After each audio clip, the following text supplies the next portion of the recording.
Hello friends, कैसे हो? I hope आप अच्छे होंगे।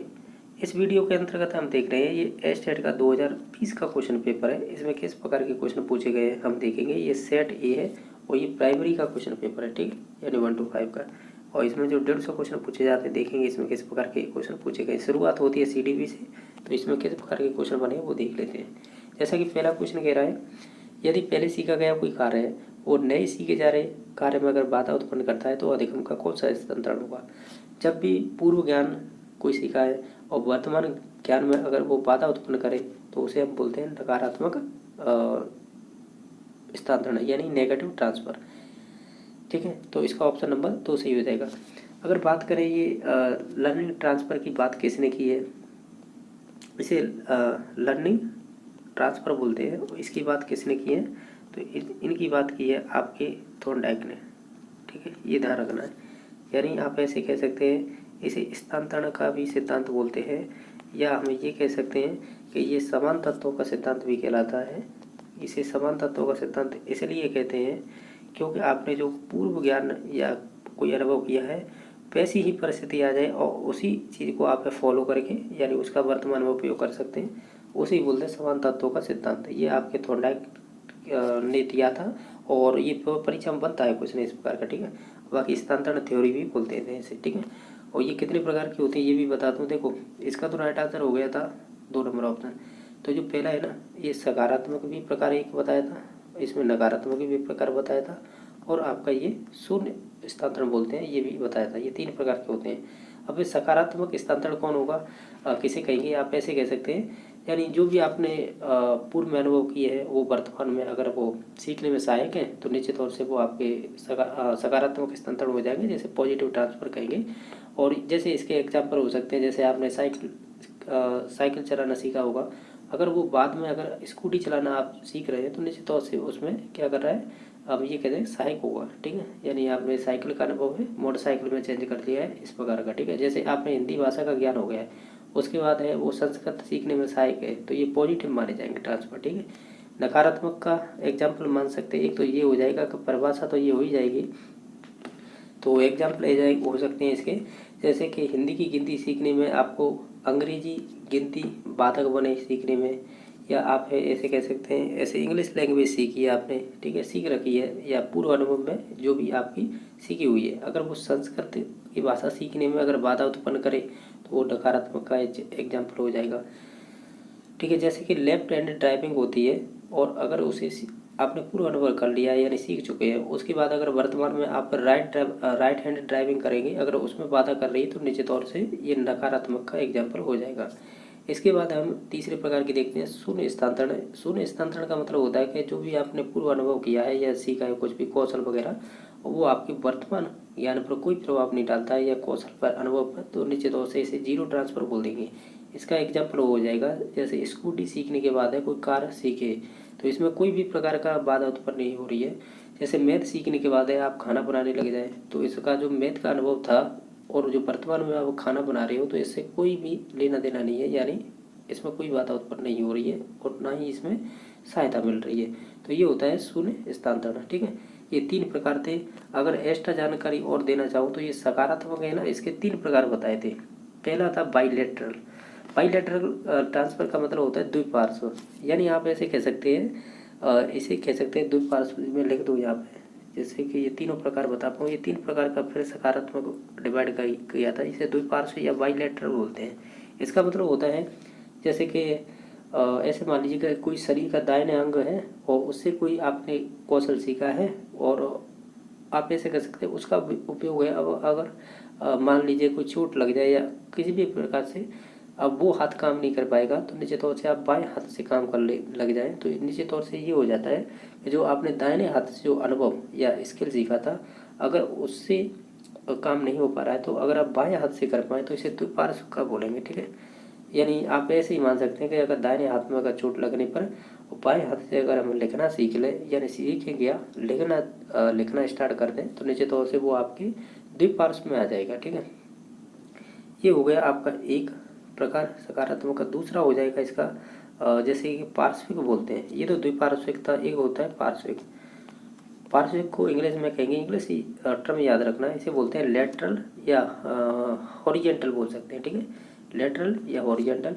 इसका मतलब ये होता है जो भी पूर्व ज्ञान आपने सीखा है, जो भी स्किल अनुभव रहे हैं, वो समान स्तर के ज्ञान कौशल में उपयोगी होता है, वो सही बोलते हैं पार्श्व, या इसे बोलेंगे आप हैं क्षैतिज। पार्श्व को ही हम क्षैतिज बोल देते हैं कि वो हॉरिजेंटल का मतलब ही क्षैतिज होता है। तो ऐसे ही कह सकते हैं जो अपने पूर्व ज्ञान है वो समान स्तर के ज्ञान कौशल में अगर उपयोगी है तो उसे क्षैतिज आप कह सकते हैं, लर्निंग बोल सकते हैं।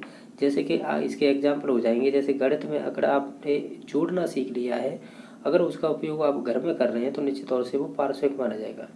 एक और प्रकार बताया था इन्होंने, इनसे कुछ पूछे जाते हैं, जैसे कि एक होता है वर्टिकल।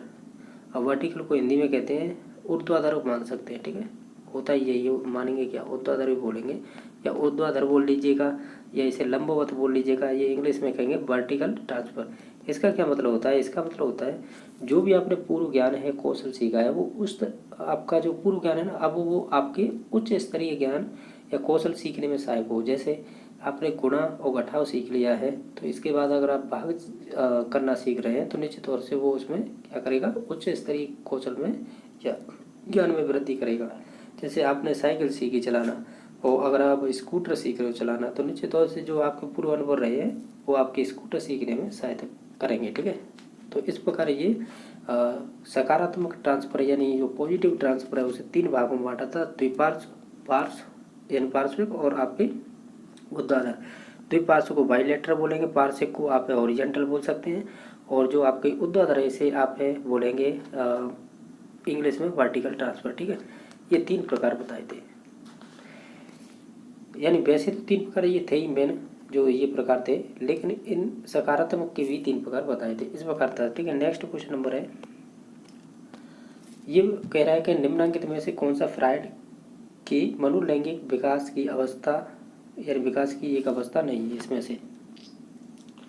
अब आपको ये तो मालूम हो गया कि उन्होंने मनोलैंगिक विकास सिद्धांत दिया था, इसको इन्होंने 5 भागों में बांटा था, अपनी जो सिद्धांत था उसमें अवस्थाएं दी थी तो 5 थे। मैंने याद कर रखी, मैं कई बार बता चुका हूँ, OLPG LPG, यानी ये पहले नंबर की होती है, इसे ओरल स्टेज बोलते हैं। दूसरे नंबर की होती है एनाल, जिसे एनाल स्टेज बोलते हैं, जो 2 नंबर की हो जाएगी। 3 नंबर की हो जाएगी फैलिक स्टेज, और 4 नंबर की हो जाएगी लेटेंट स्टेज, 5 नंबर की हो जाएगी जेनिटल। तो देख लीजिएगा इनमें से कौन सी नहीं है, तो 2 नंबर की नहीं होगी। जो मुखावस्था है ना, देखो इंग्लिश देखिएगा इसकी, इंग्लिश ये दे रखी है जैसे oral stage, latent stage, anal stage. लेकिन जो आपकी प्री ऑपरेशनल है ना, ये आपकी किससे संबंधित है, प्याजे से संबंधित है, जिन्होंने संज्ञानात्मक सिद्धांत दिया था, तो ये उनसे संबंधित है, न कि आपके फ्रायड से, ठीक है। तो इस प्रकार इसका ऑप्शन नंबर 2 सही हो जाएगा। और वो भी ये जीन प्याजे की 2nd नंबर की अवस्था थी। जीन प्याजे ने अपने सिद्धांत में कितनी अवस्थाएं बताई थी, 4। कौन कौन सी, जिसे मैंने बताया था SP और CF, यानी S से सेंसरी मोटर, P से प्री ऑपरेशनल जो इसमें पूछी गई है, C से कॉन्क्रीट, F से फॉर्मल, ये 4 अवस्थाएं थी। और सेकंड फ्रायड ने कितनी बांटी है, इनका नाम सेकंड फ्रायड है, वैसे देखा जाए इसमें केवल फ्रायड लिखे आया है, तो इन्होंने 5 अवस्थाओं में बांटा है। देख पा रहे होंगे क्वेश्चन नंबर आपका 3रा है, इस प्रकार पूछा है कि पुनर्वलन की कौन सी अनुसूची सबसे ज़्यादा प्रभावी रहेगी, ठीक है। जब आप स्किनर पढ़ेंगे ना तो उसमें पुनर्वलन की अनुसूची आती है, ठीक है, तो उसमें ये मिलती है देखने को, तो ये स्किनर से संबंधित है। तो इसमें पूछा है सबसे प्रभावी ज़्यादा कौन सी रहेगी अनुसूची, तो वो रहेगी आपकी सतत पुनर्वलन, यानी ऑप्शन नंबर 2 सही हो जाएगा, यानी कंटिन्यूअस रेनफोर्समेंट। इसमें ये है कि आप जो भी अनुक्रिया करेंगे उसके बाद निश्चित तौर से आपको पुनर्वलन मिलेगा। बाकी उनमें और भी मैंने ये किसी वीडियो में बात की है, जैसे स्थिर अंतराल, इसे इंग्लिश में करें फिक्स्ड इंटरवल, ये क्या होती है।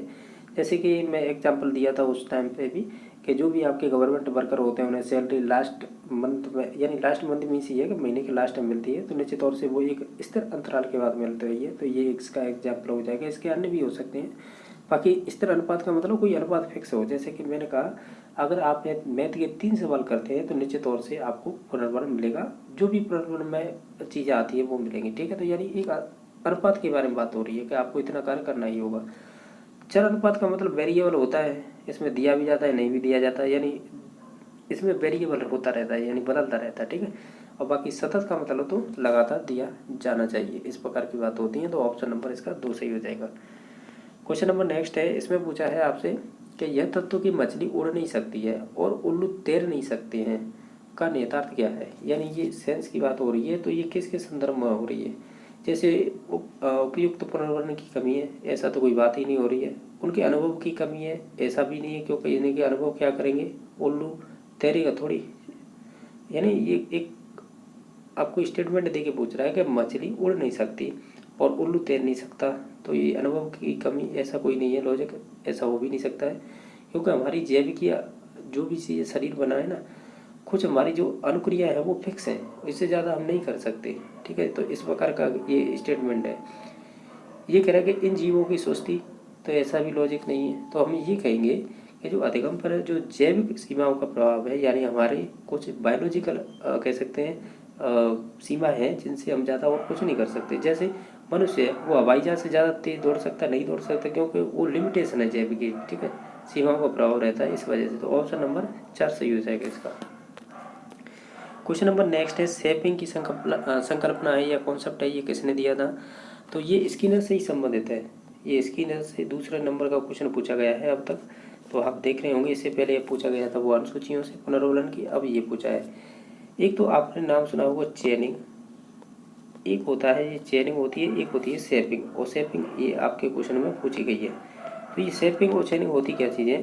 चेनिंग का मतलब होता है कि आप ऐसे कह सकते हैं, जो भी आप अनुक्रिया करेंगे, ठीक है, यानी जो भी आप अनुक्रिया करेंगे उसके बाद आपको पुनर्वलक यानी पुनर्वलन मिलेगा।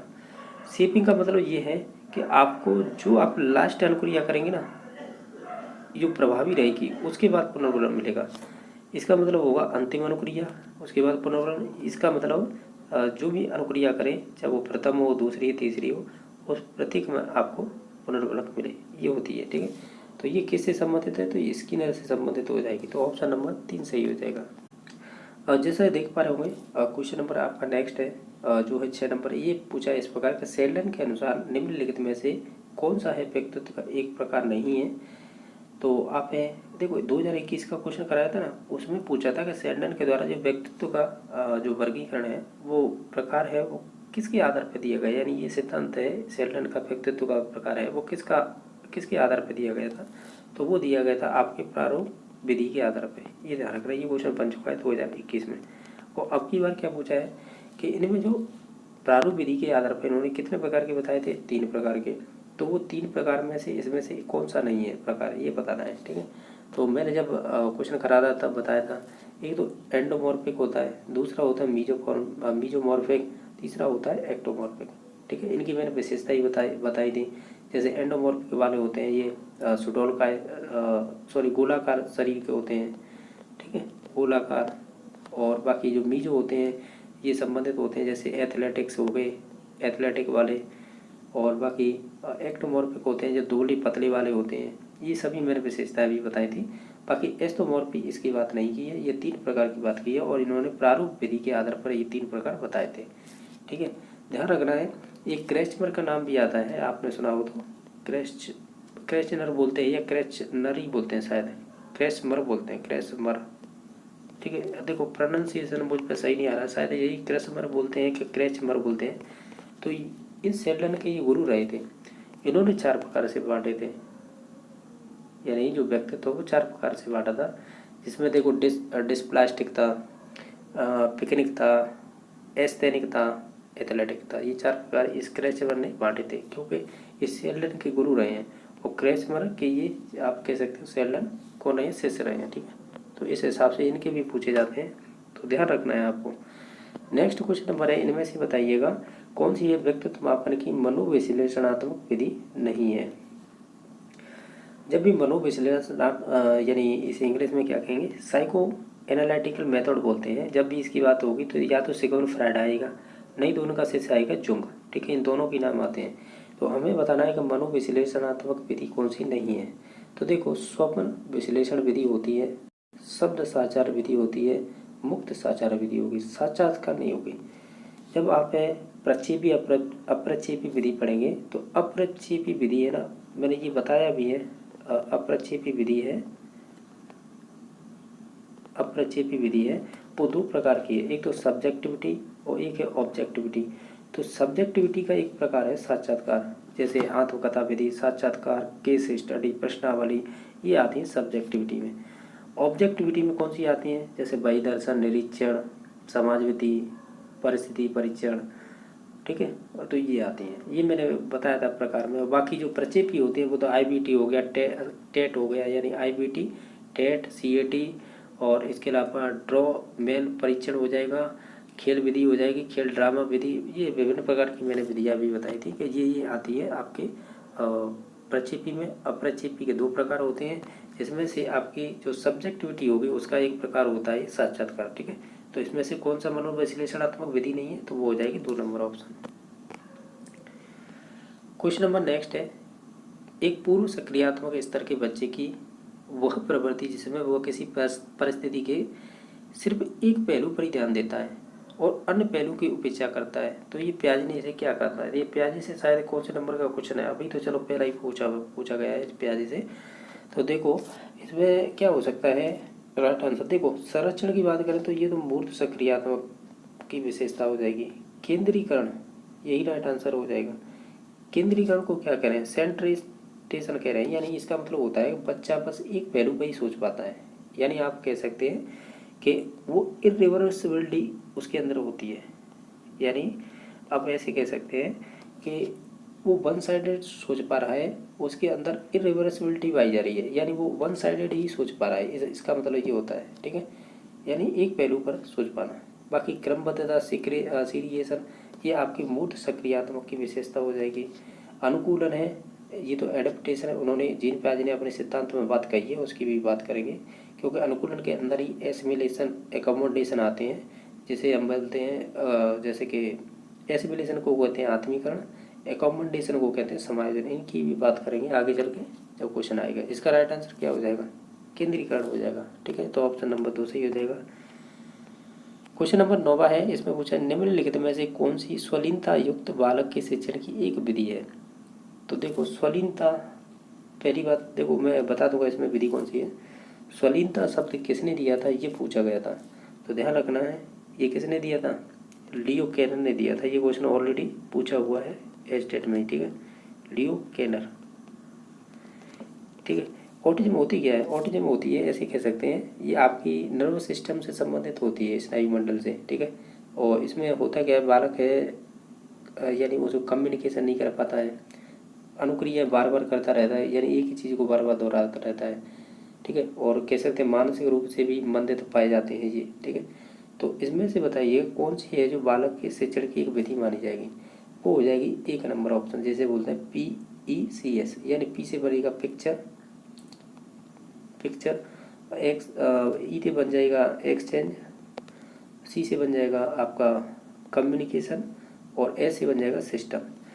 यानी आप ऐसे कह सकते हैं कि ये बच्चे हैं, देखो स्वलीनता में कम्युनिकेशन सही से नहीं कर पाते हैं, ठीक है।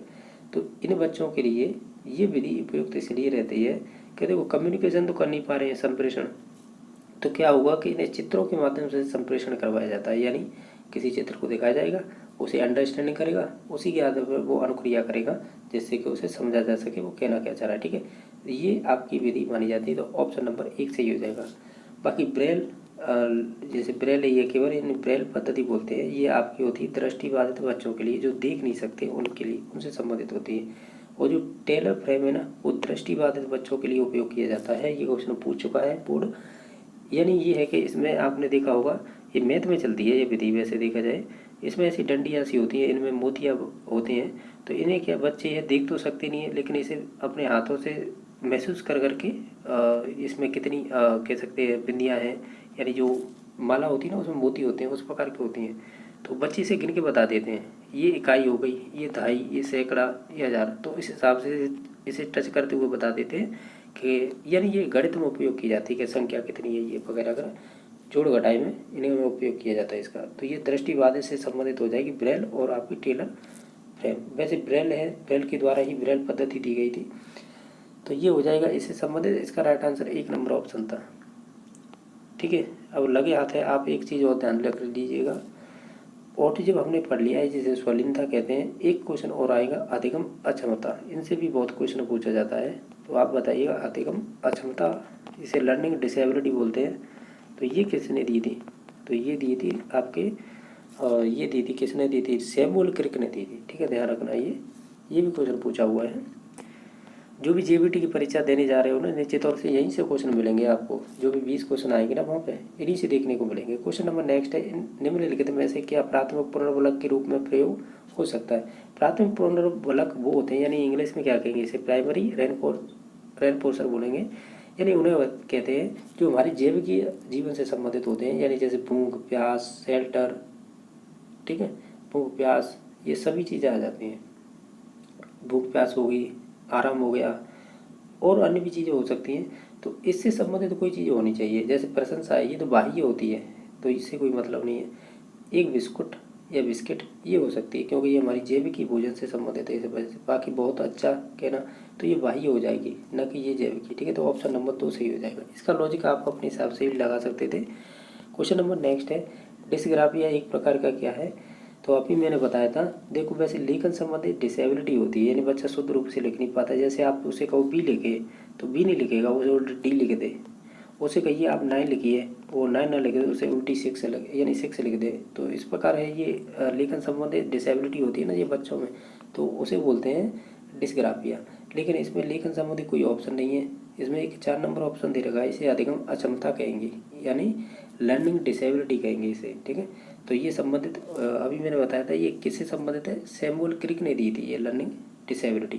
ठीक है, और उन्होंने ही इनका वर्णन किया था, तो इसी वजह से पूछा जाता है सैमुअल क्रिक।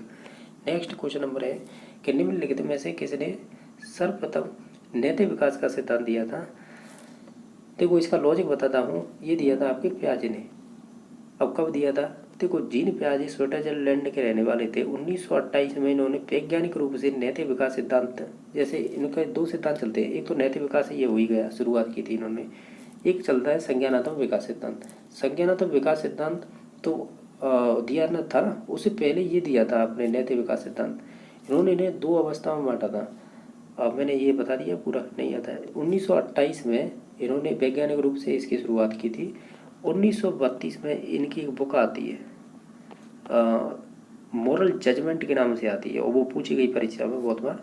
मॉरल जजमेंट के नाम से बुक आती है, उसमें इनका वर्णन मिलता है। इन्होंने 2 प्रकार बताए थे। मैं देखो पूरा तो मुझे नाम नहीं पता है, पर जितना परीक्षा में पूछा गया उसी हिसाब से बता रहा हूँ। हेट्रोनॉमी मोरलिटी, जो आपकी 2 से लेकर 8 वर्ष तक के बच्चों में पाई जाती है। जो मानते हैं ये बच्चे कि जो भी हम पे जो भी हमारे अंदर नैतिकता आ रही है वो हमारे घर परिवार के कानून, नियम और जो परिवार में रहते हैं उससे सीखते हैं।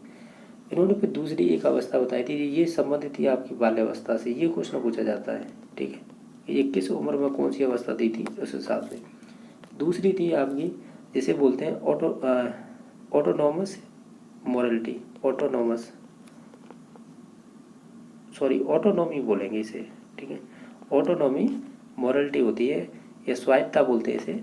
तो ये संबंधित होती है आपकी किशोरावस्था से, यानी 9 वर्ष से लेकर ऊपर से वाले हैं उनकी, यानी 2 अवस्थाओं की बात की है। ये इंटरेक्ट करते हैं समाज में रह के बच्चे, उससे सीखते हैं नैतिकता की गुण। ठीक है, तो ये जीन पियाजे ने कहा था। तो मैंने आपको बता दिया, इसका रीजन एक ही था कि उनकी 1932 में एक बुक आई थी मॉरल जजमेंट के नाम से, तो उसमें वर्णन मिलता है कि ये शुरुआत जीन पियाजे ने की थी। फिर जीन पियाजे का शिष्य था कोहलबर्ग।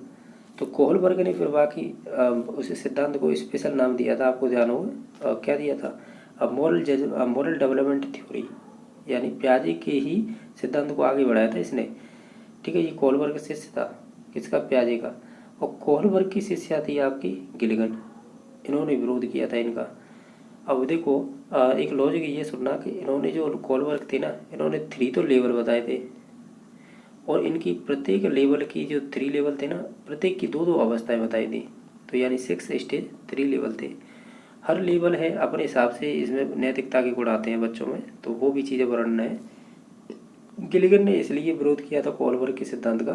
हालांकि ये भी इसकी शिष्याई थी कि उन्होंने महिला की बात नहीं की इन सिद्धांतों में, इस वजह से। और दूसरी बात, इन्होंने ये शब्द यूज किया था कि जो फीमेल होती है वो केयरिंग होती है, यानी देखभाल करने वाली, और जो मेल होती है वो कैसे होते हैं? जजमेंटल होते हैं। ठीक है, तो ये भी बात कही है। ओवरऑल मैंने बता दिया है कि ये शुरुआत की थी आपकी नैतिक विकास सिद्धांत की जीन पियाजे ने। ठीक है, तो ऑप्शन नंबर 1 सही हो जाएगा। नेक्स्ट क्वेश्चन नंबर है, जैसा देख पा रहे होंगे आपका नेक्स्ट क्वेश्चन नंबर पूछा गया है 13वां। ये अब देखो फिर से जीन पियाजे से ही संबंधित आ गया। एक सेकंड, ये फिर से है जीन पियाजे से संबंधित क्वेश्चन पूछा है और वो किस प्रकार है कि वर्ग समूहन की योग्यता का विकास है। जीन पियाजे की ये 4 अवस्थाएं दे रखी हैं, तो इनमें किससे संबंधित है? तो ध्यान रखना ये मूल सक्रियात्मक अवस्था से संबंधित है, जिसकी उम्र 7 से 11 होती है। देखो वर्ग समूहन हुआ, संरचन हुआ, और आपका वर्ग समूहन, संरचन हुआ, और आपका जैसे पलटा विचिंतन हुआ, क्रमबद्धता हुई, और डिसेंट्रेशन, या ये हमने पढ़ा था ना, जैसे मैं आपको बैक करके बता दूं, ये वाला, इसमें देखिए जो है ना केंद्रीकरण, जिसे बोलते हैं सेंट्रलाइजेशन बोल रहे हैं, तो ये डिसेंट्रलाइजेशन हो जाएगा, यानी क्योंकि इसमें आप पलटा विचिंतन का गुण आ जाता है ना, इसलिए इसे डिसेंट्रलाइजेशन कहेंगे। किसे? इस मूल सक्रियात्मक अवस्था की विशेषता को। ठीक है, तो मैंने ये बहुत सारी चीज़ें बताई हैं। संरचना इसी में आएगा मूल सक्रियात्मक में, और इसी में आपका संरचना आएगा, इसी में वर्ग समूहन आएगा, इसी में पलटा विचिंतन आएगा, जैसे रिवर्सिबिलिटी बोल रहे थे, और एक है क्रमबद्धता, यानी श्रेणीकरण करना, यानी किसी चीज़ों को छांटना, और वर्ग समूहन भी गुण इसमें रहता है। ठीक है, तो ऑप्शन नंबर इसका 3 सही हो जाएगा। क्वेश्चन नंबर नेक्स्ट है, एक बच्चा कहता है कि माँ आज सूरज उदास है। वह निम्नलिखित में से पूर्व सक्रियात्मक चिंतन की किस सीमा की ओर संकेत कर रहा है? तो आप जानते होंगे, ये बहुत सी बार मैंने बता दिया है, आज सूरज उदास है। ठीक है, तो यानी ये क्या है?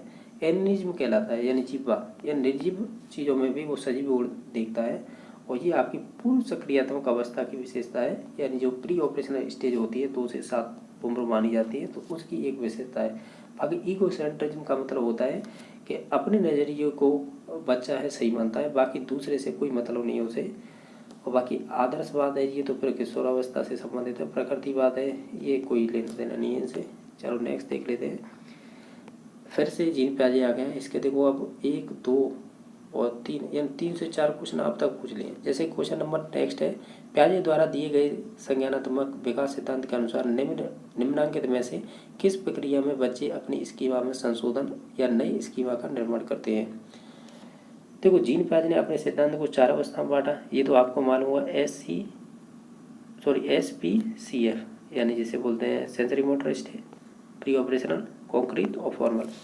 लेकिन इसके अलावा इन्होंने एक अपने सिद्धांत में एक कॉग्निटिव प्रोसेसिंग थी, उसमें बहुत सारे शब्द जोड़े गए थे, यानी उसमें आते हैं जैसे कि आपका अनुकूलन आ गया, इसी में ऑर्गेनाइजेशन आएगा, स्कीमा इसी में आएगी, तो इस प्रकार है। तो इस अनुकूलन एक शब्द था ना, इस अनुकूलन में 2 शब्द आते हैं मेनली, तो एसिमिलेशन आता है, एक अकोमोडेशन आता है। इसके मध्य में होती है इक्विलिब्रियम, जैसे साम्य अवस्था बोलते हैं। तो अब ये कह रहा है कि जो एसिमिलेशन क्या होता है, इसमें है क्या एसिमिलेशन, ये रहा पहला ही। इसका मतलब क्या होता है? इसका मतलब होता है जो आपने पूर्व में जो भी सीखा है वो वर्तमान में कोई चीज़ उसी से संबंधित मिल जाती है, तो उसमें ऐड कर लें जानकारी। ठीक है, उसी में ऐड कर लें, तो वो तो होती है आत्मीकरण जिसे बोलते हैं। ठीक है, एसिमिलेशन।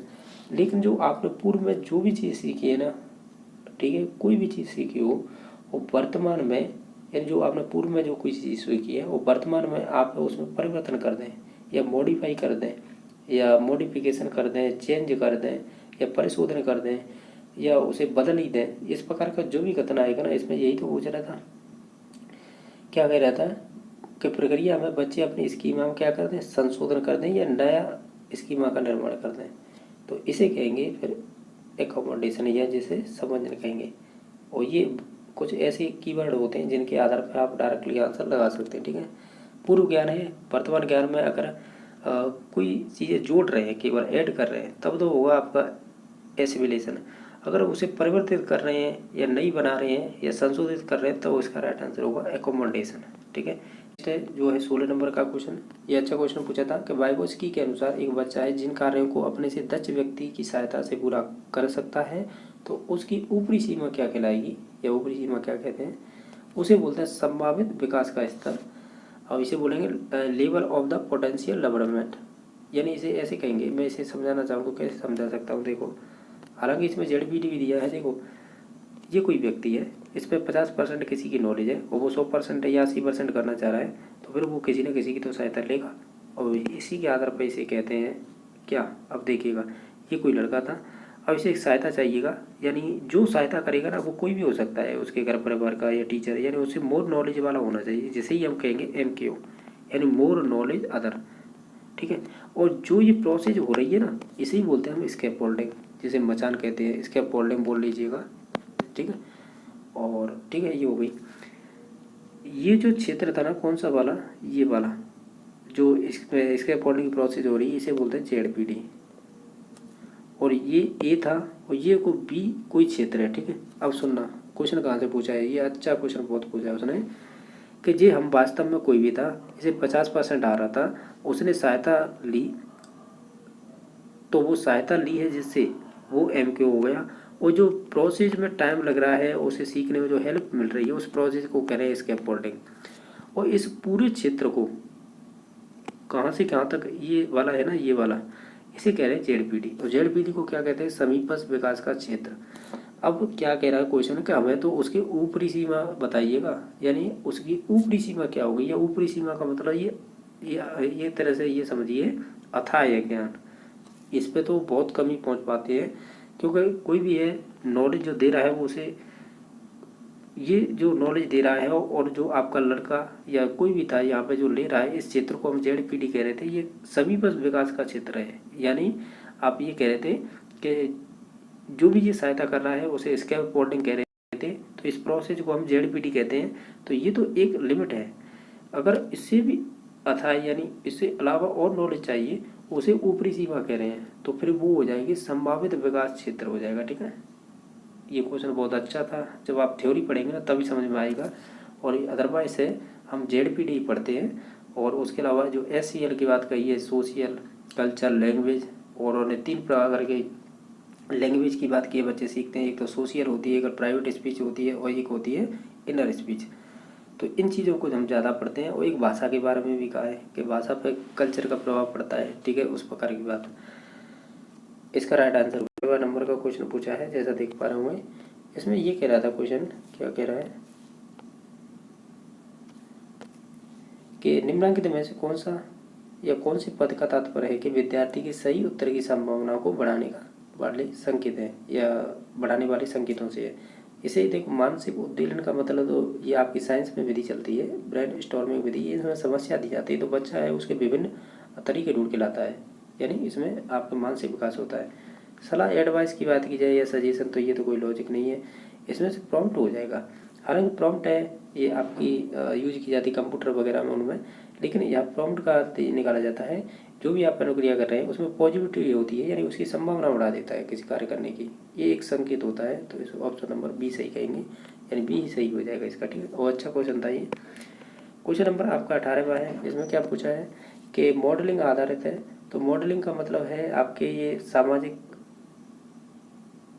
सही है, सामाजिक अधिगम दिया था अल्बर्ट बांडुरा ने, ये बांडुरा से संबंधित है, तो उनका था सामाजिक संज्ञानात्मक सिद्धांत। ठीक है, यही हो जाएगा राइट आंसर, सामाजिक संज्ञानात्मक सिद्धांत, ये अल्बर्ट बांडुरा से संबंधित है। बांडुरा ने ही मॉडलिंग आपकी यानी मॉडलिंग पर आधारित सिद्धांत, यानी दूसरों को देखकर अनुकरण करके सीखते हैं या परीक्षण करके सीखते हैं, इस प्रकार का। बाकी इसमें 4 स्टेप चलते हैं, वो भी क्वेश्चन बनेगा तो वो भी देख लेंगे, क्योंकि इससे पहले मैंने सभी चीज़ें बता रही हैं। बाकी शास्त्रीय अनुबंध तो सिया थ्योरी है, ये आपके हो जाएगी पावलर से संबंधित। क्रिया प्रसूत अनुबंधन है, ये आपकी स्किनर से। प्रयास एवं त्रुटि है, ये थॉर्नडाइक से संबंधित हो जाएगा। ठीक है, नेक्स्ट क्वेश्चन फिर से पूछा है कि अल्बर्ट बांडुरा जाने जाते हैं, तो वही है कौन जाने जाते हैं, ये आपके सामाजिक अधिगम सिद्धांत के लिए जाने जाते हैं, तो ऑप्शन नंबर 1 हो जाएगा। बाकी मनोलैंगिक सिद्धांत है, ये फ्राइड के द्वारा दिया गया था। संवेगात्मक विकास सिद्धांत के लिए, तो संवेगात्मक तो वैसे फ्रांसीसी गाल्टन का नाम आता है, फिर भी देख लेंगे इसे, इसका नाम बियर और सोलवी का भी आता है इसमें, लेकिन इसे मैं छोड़ देता हूँ क्योंकि कन्फर्म नहीं है, वैसे फ्रांसीसी गाल्टन को ही जाता है भावात्मक बुद्धि के लिए। बाकी है आपका ये नैतिक विकास सिद्धांत है, तो देखो नैतिक विकास सिद्धांत की सीधी बात करें तो हम कोलवर का नाम लेंगे। अगर ये पूछे कि सर्वप्रथम किसने दिया था, फिर हम जीनी व्याजे पे जाते हैं। ठीक है, तो ये ध्यान रखना है, वैसे कोलवर ही होगा इसका तो। ठीक है, नेक्स्ट देख लेते हैं कि ऑटिज्म की सर्वप्रथम व्याख्या किसने की थी, तो ऑटिज्म से संबंधित ऑलरेडी हम क्वेश्चन कर चुके हैं, जिसमें विधि पूछी गई थी, आपको ध्यान हो तो मैंने राइट आंसर बताया था, PECS इसके नाम से थी, यानी उसके चित्रों को दिखा करके उसे कम्युनिकेशन करवाया जाता। तो ऑटिज्म की सर्वप्रथम व्याख्या की थी लियो केनर ने, तो ऑप्शन नंबर 1 सही हो जाएगा। ऑटिज्म वाले बच्चे जानते होंगे जो, यानी उनका कम्युनिकेशन सही नहीं होता है, समाज में कह सकते हैं सही तरीक़ा से उनका कम्युनिकेशन नहीं हो पाता। दूसरी बात, वो व्यवहार को बार बार दोहराते रहते हैं, मानसिक रूप से कमज़ोर होते हैं वो, तो उनके लिए एक विधि थी ये PECS, ठीक है, इसे बोलते हैं पिक्चर एक्सचेंज कम्युनिकेशन सिस्टम। तो ठीक है, इसका ऑप्शन नंबर 1 सही हो जाएगा।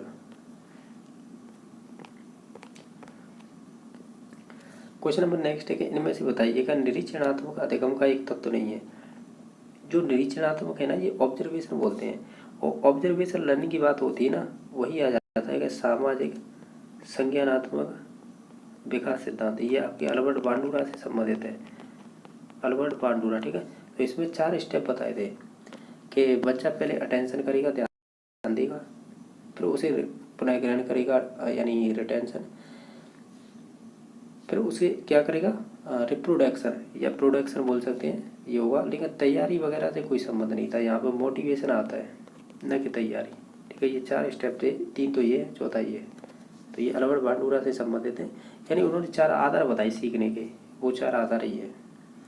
तो अल्बर्ट बांडुरा से 3 से 4 क्वेश्चन पूछ लिए इसी पेपर में।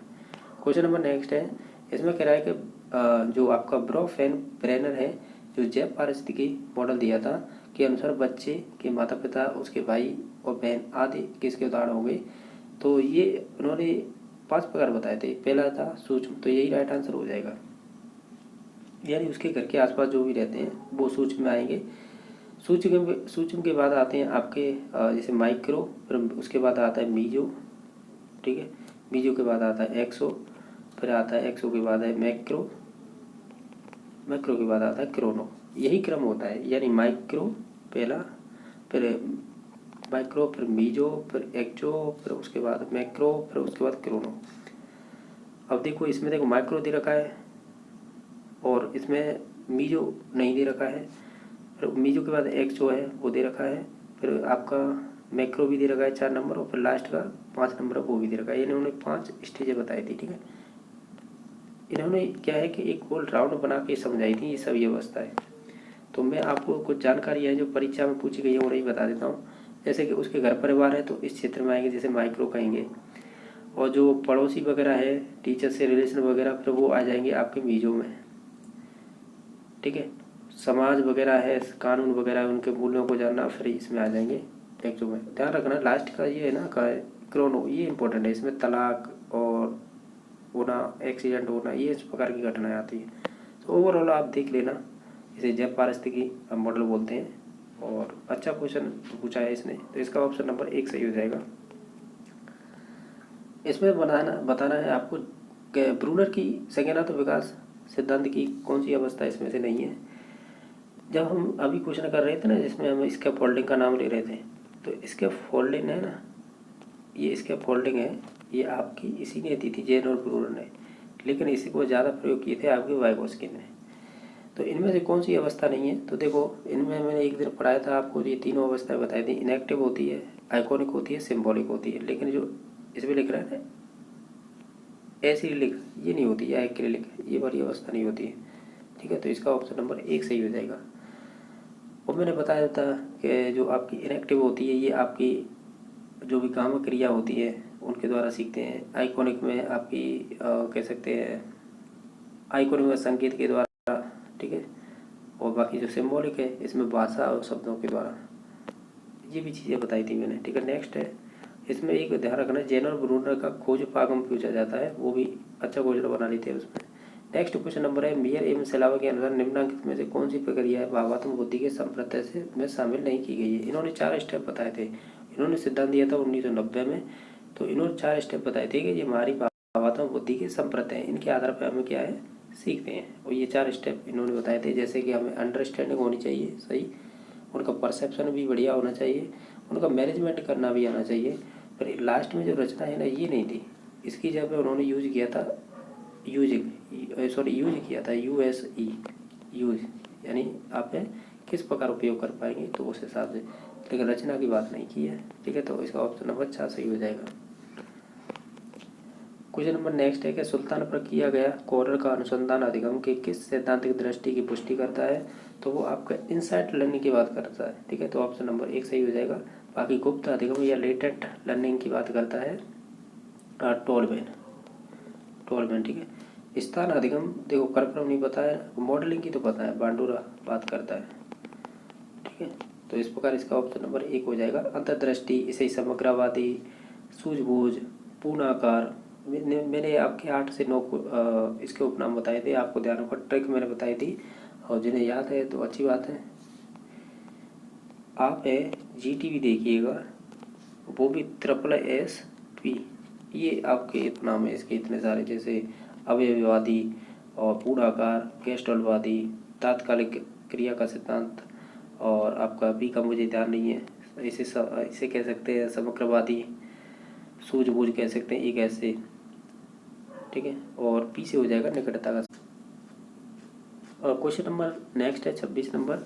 ये पूछा है कि दृष्टि से हटने के बाद है मस्तिष्क से हट जाना, ये किसकी उपयुक्त व्याख्या कर रहा है? तो इनमें से सभी को देखें तो ऑप्शन नंबर 1 सही हो जाएगा। जीन ब्याज ने अपने सिद्धांत को 4 अवस्थाओं में बांटा था। जो आपकी पहली अवस्था थी उसे बोलते हैं हम संवेदी कामक अवस्था, बोलते हैं ना, सेंसरी मोटर स्टेट। इसे ही 6 भागों में बांटा है, 6 उप अवस्था में। उसकी मैंने एक दिन ट्रिक बताई थी कि RPSC टीचर, तो टी तक याद रखना। जो ई है ना, ये लास्ट वाली स्टेज यही है। इसे वैसे बोलते तो अर्ली स्टेज ऑफ थॉट बोलते हैं। ठीक है, तो ये वही अवस्था है। ठीक है, अर्ली सेंसरी मोटर स्टेज बोल सकते हैं। ये 6 नंबर की उप अवस्था थी। 5 नंबर की थी, उसका नाम था टर्सरी सर्कुलेट स्टेज। ठीक है, तो इस हिसाब से देखा जाए तो ऑप्शन नंबर इसका 1 ही सही होगा। ठीक है, नेक्स्ट क्वेश्चन नंबर है कि निम्नलिखित में से किसका अध्ययन है मनोविज्ञान एवं शिक्षा शास्त्र के प्रतिच्छेद बिंदु पर स्थित है? तो सिंपल है, ये तो एजुकेशन साइकोलॉजी से आपका नेक्स्ट है 28 नंबर। इसके फोल्डिंग की संकल्पना है वो किसने दी है, यानी कॉन्सेप्ट? तो ये आपका दिया था वाइगोस्की ने। हालांकि ये इसके फोल्डिंग की संरचना की बात करता है चेन और ग्रोनर। ठीक है, उन्होंने दिए थे, लेकिन मानते ये कि सर्वाधिक प्रयोग इस पर यह बात कही है वो वाइगोस्की ने की है। ठीक है, तो ऑप्शन नंबर सी सही हो जाएगा। क्वेश्चन नंबर नेक्स्ट है, ये कह रहा है कि एक बालिका के उसके पिता के प्रति आकर्षण है, तो ब्राइट ने इसे क्या कहता? अगर बालिका की बात करें उसे इलेक्ट्रा ग्रंथि बोलते हैं, तो ऑप्शन नंबर 1 सही हो जाएगा। अगर यहाँ पर कहता है कि कोई लड़का है और वो अपनी माता की ओर अट्रैक्ट हो रहा है, तब ऑडिपस ग्लैंड बोलते हैं। मैं आपको जानकारी के लिए बता दूँ, ये सिग्मंड फ्राइड पढ़ेंगे ना, तो उसकी 5 अवस्थाएँ थी। तो उसमें से जो तीसरे नंबर की अवस्था थी ना, मैं सभी के नाम बता दूँ। जैसे पहली ओरल थी, दूसरी एनल थी, तीसरी फैलिक थी। कौन सी थी? फैलिक। तो ये फैलिक अवस्था थी ना, ये उन्हीं की विशेषता होती है। ये फैलिक स्टेज होती है 4 से 6 वर्ष, इनमें 2 अवस्थाएं आती है, एक तो इलेक्ट्रा और एक ऑडिपस। यानी अवस्था क्या, इनकी विशेषताएं। इलेक्ट्रा होती है, ये गर्ल्स में पाई जाएगी, इसका अट्रैक्शन होगा पिताजी के साथ। और जो ऑडिपस पाई जाएगी, और ये पाई जाते हैं बॉय में, और बॉय का अट्रैक्शन होगा अपनी माता की ओर। ठीक है, तो इस प्रकार ये आपकी पूछा गया है, तो इसका तो ऑप्शन नंबर 1 सही हो जाएगा। क्वेश्चन नंबर नेक्स्ट है कि किसने शिशुओं के मस्तिष्क को खाली स्लेट कहा है? तो वो आपके जॉन लॉक ने कहा है, तो इसका ऑप्शन नंबर 1 सही हो जाएगा।